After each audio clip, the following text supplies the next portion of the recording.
Hi friends, నేనైతే ఇవాళ chicken biryani చూపిస్తున్నా. దానికి కావాల్సిన పదార్థాలు మసాలాలు చూడండి. గరం మసాలా, సాజీరా, లవంగాలు, చెక్క ఇవి కూడా ఇలా వేసుకుందాం. ఇగో కొత్తిమీర, పుదీనా, పచ్చిమిరపకాయలు 3 మిక్స్ చేసి ఇది కూడా ఇలా వేసుకుందాం.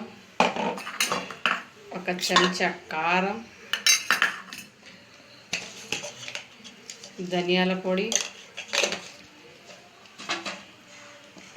ఇప్పుడు కొంచెం పసుపు, కొంచెం ఫ్రై ఆనియన్స్ ఎక్కువ వేసుకోవాలండి. ఇప్పుడు దీని టేస్ట్కి సరిపోయినంత ఉప్పు, నిమ్మకాయల తొక్కలు, ఈ నీళ్ళు కొంచెం మసలండి. ఏమేలే బిర్యానీ ఆకు, ఇలాచి ఇవి వేసిన అండి. ఇప్పుడు రైస్ ఉడకబెట్టుకున్నాం.